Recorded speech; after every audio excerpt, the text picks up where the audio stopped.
This is the White Coat Investor Podcast, Milestones to Millionaire, celebrating stories of success along the journey to financial freedom.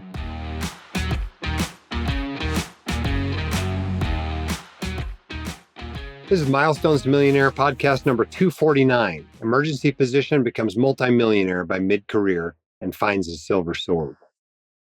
Mortar Group is a premier real estate investment firm focused on multifamily properties in both ground-up and value-add projects in the competitive markets of New York City since the early 2000s. With over $300 million in assets under management and over 30 investments since inception, their fully integrated firm model allows Mortar to maximize efficiency and value across their investments in these niche markets. Mortar leverages over 2 decades of experience in architecture, development, and asset management in their projects to build value and minimize risk for investors. Invest in tax-efficient, high-return, risk-adjusted strategies with Mortar Group at whitecoatinvestor.com/mortar. All right, welcome back to the podcast. I just got back from a canyoneering trip. I try to do a couple of those a year, and it's always a lot of fun. This one was great. I got to take Michelle, who is my sister, but also many of you may know because she's represented us on social media for years now. So if you've met her at the conference or if you've interacted with her on social media, you know who she is. Took her along for her first kind of high-level canyoneering trip. And, mind blown, of course, when you realize these sorts of places exist in the world. But on our first day, we got into a pretty technical canyon that was in what we call hard mode, which usually means the amount of water in the canyon is not very high. And so it makes some of the challenges we deal with even more challenging. This is not a published canyon. It's a canyon that's maybe only been done about 4 or 5 times. And it was my 3rd time doing it. So I've been on most of the trips that anybody's been through this canyon. But we got toward the end part of it after a long day because it'd take us much longer than we expected. We were getting close to dusk and we didn't have nearly as many headlamps among the group as we should have.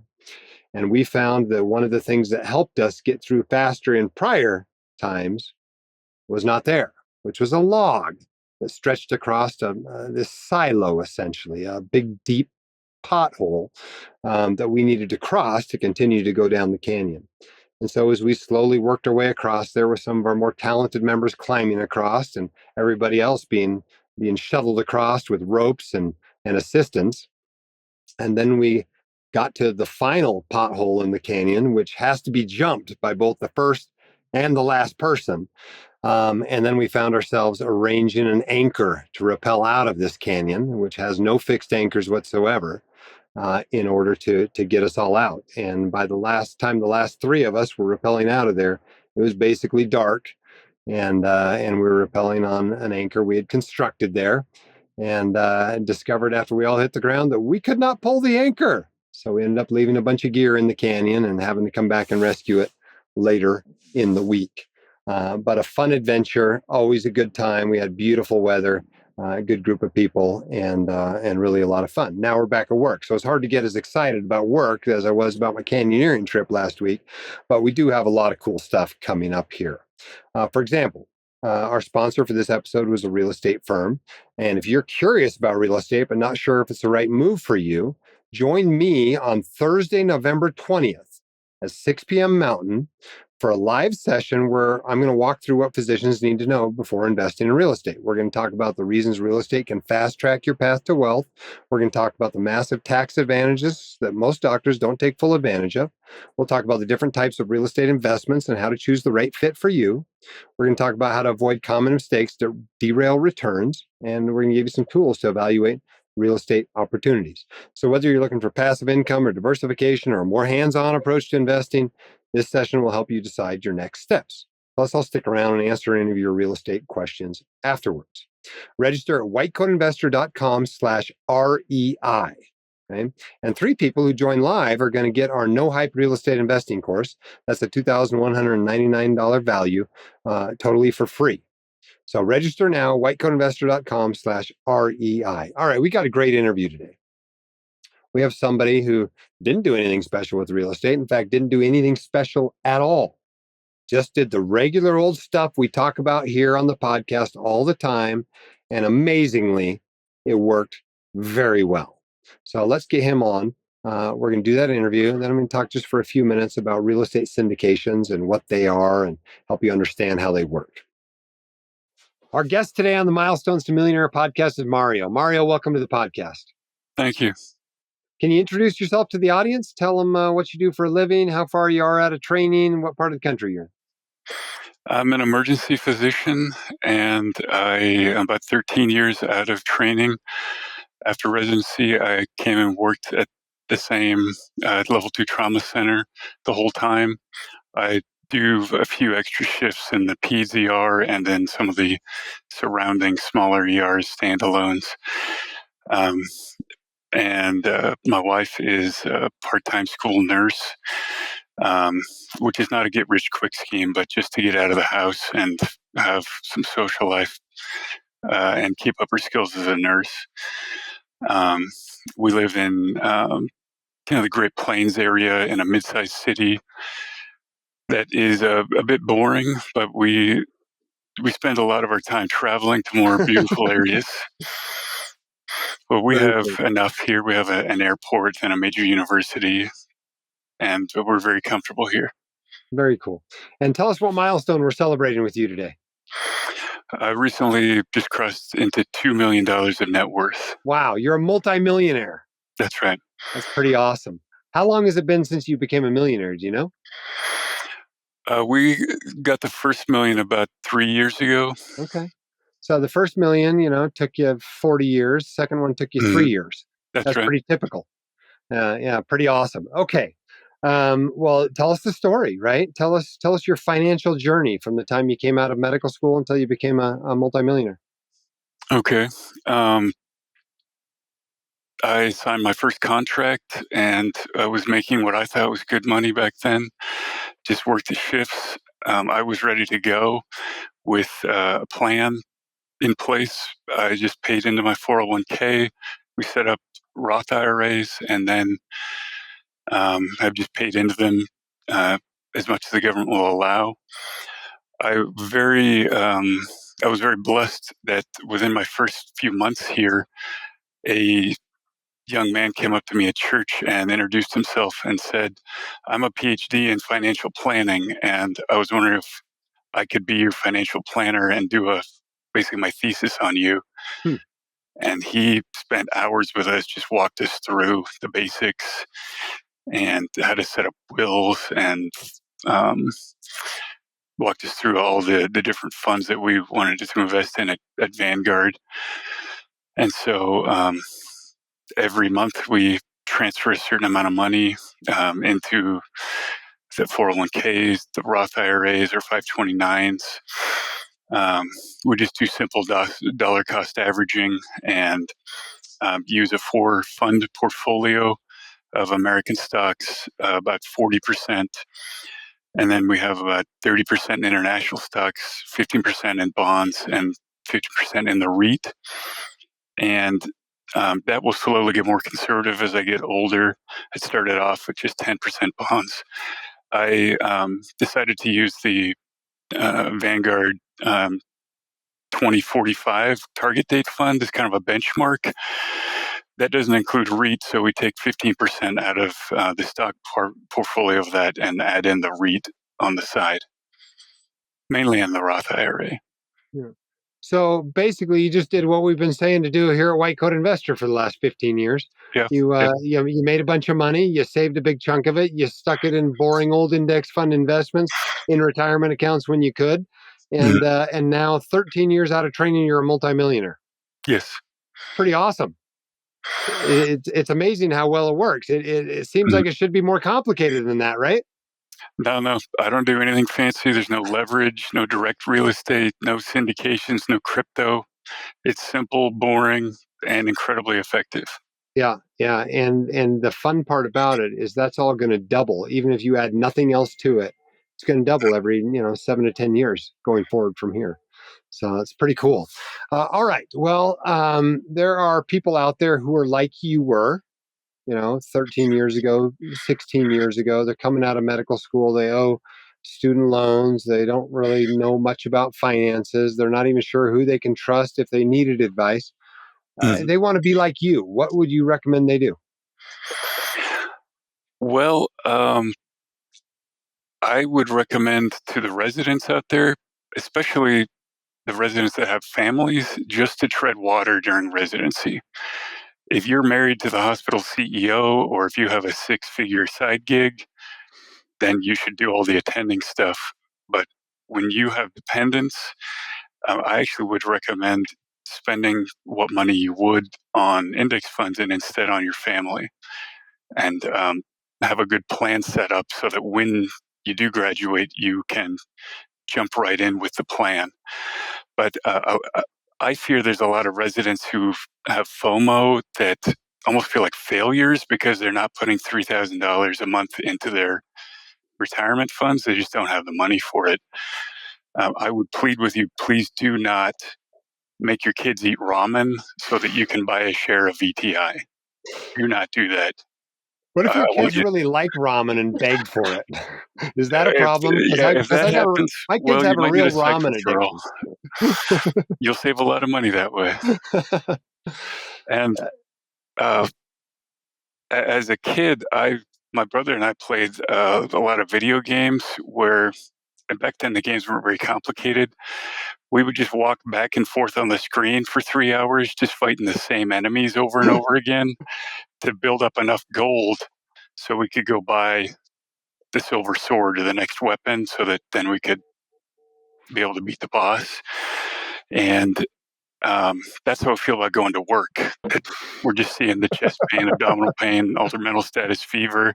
You're walking back and forth, and so you got to go spend your money. I had one friend that played that same game as I did that would amass a huge amount of resources, but he didn't like to spend it, and I never understood that. So that's my next pair of advice is to go find your silver swords, go spend your money, find something that you enjoy. As a resident, it's not a huge amount of money. If we were just to do the math, let's say a resident was able to scrounge up like $2,000-3,000 a year from eating ramen, and then they put it in VTI in a Roth IRA. On the day they graduate residency, how much in earnings would they have? Maybe $2,000. And I can make that in one day as an attending. Whereas all that money that you put into the Roth, you could have spent on your family. And that's what I would encourage you to do, to don't try and hoard that when you're not making very much. Go on vacation, send your kids to summer camp or swimming lessons, take your spouse out to dinner a little more often. But don't make your family suffer just so that you can have a few more index funds when you're only making $50,000 a year, especially since you're going to be making much more than that in the coming years. Yeah. So the time to get rich, the time to build wealth is as you become an attendee. And it sounds Yes. like you planned for that. You had a written plan, as I so often recommend, Mm-hmm. as you come out for your first 12 paychecks or whatever. What did your plan look like when you became an attendee? I had it ready to go to plug into what was offered at work to make full advantage of that, to start my own and my spousal Roth IRA. I actually would almost think about it. In residency, you don't have the money to do that, but it's kind of like a fantasy football team that you want to have your fantasy financial life. And if I did have 10,000, what would I do with it? If I had 100,000, what would I do with it? Mm-hmm. And I just had set up how much I was going to put into the loans each month. We went into attendinghood in a rented duplex, and we slowly got everything plugged in, paid off a lot of debt and promises that I had accrued in residency. Not credit card debt, but probably the biggest mistake I've ever made financially was buying a house in residency. Hmm. And that was in the teeth of the Great Recession. And then after residency, I had to sell that house from a different time zone. And it finally sold in October of that year. And I had to bring $15,000 to sell the house, despite all that I had paid into it in the prior years. Yeah. I tell people about this all the time. Nobody believes me the last 5 years, right? Because housing prices have gone through the roof. But certainly historically, there are many time periods where that happens. That definitely happened to me. Please do not make that same mistake that I made. It's just fine to rent. Yeah, very cool. Okay, so give us a sense for what your incomes look like over the last 13 years since you came out, and what your savings rates look like over that time Okay. period. I've made between 400,000 and 500,000 a year. Our pre-tax savings is in the range of 15 to 20%. And right now, I think I checked on that. We have about a million in the 401k and the 457b. We have 200,000 in our Roth IRAs, 200,000 in the taxable account, and about 600,000 in home equity. Okay, so you said 15 to 20 just in pre-tax accounts. How much total have you been putting away toward building wealth since you became an attending? Are we talking 30%, 35%? No, really, it's only been about 20%, Okay. just of the pre-tax amount that I would have been paid. Okay, so you came out of your pre-tax amount. I see what you're saying. Mhm. So you came out of residency. You really didn't have, you still had a negative net worth at that point. You had a family. You started making what doctors make, and you put 20% of it away. You invested it in some reasonable way, and at mid-career, you're already a multimillionaire. You're Yes. like the poster child for white coat investor. This is basically what we're trying to get all doctors across the country to do. And you've shown that not only is it possible, it wasn't even that complicated, right? No, it was really easy. Just set it up and don't do anything rash when the market goes down. Uh, be generous to yourself and to your family, and don't make big extravagant purchases that you're not going to enjoy doing. Hmm. But I really would recommend everybody go find their silver sword and enjoy it. Yeah, Spend lavishly on those things that you really love, yeah, and don't waste money on things that you don't care about. yeah. You can have an awful lot of fun with 80% of a physician income, can't you? Yeah. Yeah, pretty awesome. All right. Well, what's next for you? What's your next financial goal you're working on? I don't like the idea of retiring early. I love the idea of financial independence, but I just want to kind of asymptote off in my career and slowly over the next 20 years just go down in shifts. I already live like I'm retired. I spend about $100,000 a year on traveling and language study. That's my passion. I guess my silver sword. And I've been to 45 countries, 25 states, 25 national parks. I speak 4 languages.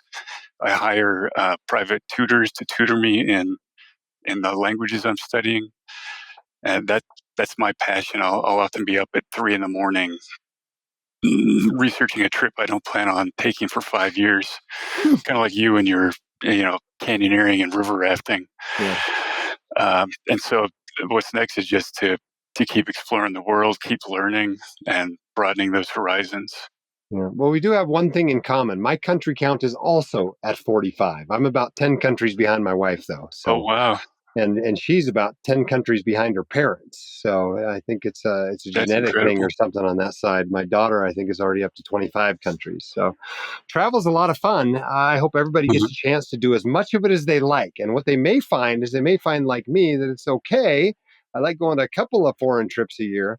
Or you may find you're more like my wife and you could go every month. So it just Yeah. depends. But you don't know until you try it. A lot of people Hmm. put it off until it's too late. And if you wait until you're 65 to start traveling, you might not get to all the places you want to see. And that is a warning I would have. My father and my wife's father both died young in their 30s and 40s. They had elaborate plans for their retirement that they never got to, that those Yeah. dreams never came true. And I feel like there's going to be a lot of white coat investors that are a little too stingy, that don't spend their money, and that die with 100 million in the bank. So don't have those regrets. Enjoy your money for whatever your passion is. My brother loves baseball cards. He has his baseball cards are worth way more than my house. Other people would just want to give to charity or pursue those passions they might have developed at a young life, going to concerts, um, exercise, or whatever it is, canyoneering. And I would say to definitely don't. don't cheap out on those things. Cheap out on everything else. If you don't really care about your car, drive a 20-year-old car. But take care of your health and your passions and your family, and you won't regret it. Yeah, awesome advice. Well, I appreciate you not only finding your silver sword, but coming here to tell us about it and to show that what we talk about so much really works. If you just apply it, be patient for a few years, it really does work. And you've shown that. So thank you so much for being willing to come on and inspire others to do what you've done. You're welcome. Thank you for all the help that you've given to everybody. I teach a lot of PA students. I let them read your book, my copy of it. All our scribes, I give your student book to go through it. I let them write in the margin their name. I have the whole list of names that have gotten their feet wet with these principles, and it is so very important. Awesome. Well, thank you for doing that, and appreciate everything you've done to help the next generation. You're welcome. Thank you for having me. Okay, I hope you enjoyed that interview. I love the fact that there's nothing special here, right? He didn't have a paper route that he started a Roth IRA in his teens to do this, right? He didn't have to start his own veterinary practice to do it. There's no big inheritance, or he didn't get lucky in crypto or something. All he did, and he didn't even get started all that much as a resident. He just hit the ground running in the most important year of your financial life, your first year of attendinghood. And he had a written plan, and he followed it. He spent, he put 20% each year toward retirement, and he spent the rest on whatever he loves, which in his case happens to be travel. And it worked, right? He's mid-career as a multimillionaire. And by the time he retires, after a great career, working no more shifts than he wants to, he's going to be, a pentamillionaire or more. And it's just going to be awesome. That's what we're talking about. That's the pathway ahead of you. If you take care of your money, and you have this high income that you have, if you're listening to this podcast or soon will have, it works out very, very well. So congratulations to Mario, and congratulations to each of you, no matter where you are at on this pathway, whether you're still at that stage in medical school where you owe $300,000 in student loans, or whether you are a decamillionaire retiree and living the good life and trying to figure out who to leave your money to. Well, we're happy to have you here. We're glad you're in our community. Now, I promised you at the top of the podcast, we're going to talk not about more canyoneering, although I'd like to do that. We're going to talk a little bit more about a real estate syndication. So what is a syndication? All right, it sounds like some criminal enterprise or something. But what it typically is it's an apartment building. It's an apartment complex, maybe. Okay. And you can't afford the whole stupid thing yourself. So you go into it with a bunch of other investors. Okay. Maybe it's 99 other investors. So there's 100 of you that bought this thing.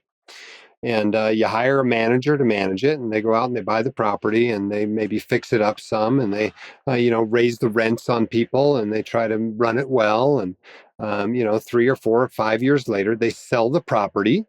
In the meantime, they've been sending you a distribution every quarter. And in 3 or 4 or 5 years later, they sell the property and send you your principal back, hopefully with some gains. That's what a syndication is. Okay. And they usually split up the money. Okay. Typically, you'll get all your principal back first. That's the first priority. And then you'll get a preferred return. That might be 6% or 8%. But basically, you get that before you start splitting any additional returns with the operator or the manager, the general partner, if you will. You're the limited partner. You're the investor. And so above and beyond whatever the preferred return is of 6 or 8%, you split returns in some way. Maybe that's an 80-20 split, or maybe it's a 50-50 split. Just depends on the individual syndication deal. But that's what a syndication is. The downside of investing in syndications, aside from the fact that it's an illiquid investment for like 5 years, is some syndicators aren't that experienced. They're not that experienced. Maybe they use a little bit too much leverage. Maybe they use adjustable rate leverage, and 2022 happens, and all of a sudden they're like, we need more money to operate this place so we can get it to where we can sell it. And they start doing capital calls to you. Okay. Those are some of the downsides. The other downsides is the minimum investment tends to be high. It might be $50,000 or $100,000 or even more. And so in order to diversify a portfolio of syndications like this, you got to be fairly wealthy. Let's say you want at least 5 of them, maybe. Well, if they're $100,000 a piece, that's $500,000. And if you're only putting 25% of your portfolio into real estate, well, you've got to now have a $2 million portfolio. before you can really diversify these investments. So these maybe aren't the investments to use your first year out of residency, right? But if this is something you're interested in doing, it is something you can do down the road. One of the easiest ways to do it is to use a fund. This is mostly what we invest in when it comes to private real estate. So for your $100,000, instead of getting one apartment building, you get 15 of them, right? Or parts of 15 of them. And so you got quite a bit more diversification there. If one of them goes bad, the manager can mail in the keys. And that has happened in one of the funds I own. They can mail in the keys and you still get a reasonable return, right? That fund, I think, had 10 or 12 properties in it. They mailed in the keys on one of them. We still made 10% a year on the investment. So it wasn't some terrible catastrophic outcome. But be aware that that sort of a thing is a risk when you're using leverage to invest. Hope that's helpful. Our sponsor is actually, one of the few companies on our list that does individual syndications like this, Mortar Group. They're a premier real estate investment firm focused on multifamily properties in both ground up and value add projects in the competitive markets of New York City since the early 2000s. With over $300 million in assets under management and over 30 investments since inception, their fully integrated firm model allows Mortar to maximize efficiency and value across their investments in these niche markets. Mortar leverages over 2 decades of experience in architecture, development, and asset management in their projects to build value and minimize risk for investors. Invest in tax-efficient, high-return, risk-adjusted strategies with Mortar Group at whitecoatinvestor.com/mortar. All right, I hope you're enjoying the podcast. Without you, it's not much of a podcast, so thank you for listening. Thank you also for being willing to come on as our guest, right? The person we're featuring to inspire others that day. If you'd like to apply to do that, go to whitecoatinvestor.com/milestones. Keep your head up, shoulders back. We'll see you next time on the podcast. The hosts of The White Coat Investor are not licensed accountants, attorneys, or financial advisors. This podcast is for your entertainment and information only. It should not be considered professional or personalized financial advice. You should consult the appropriate professional for specific advice relating to your situation.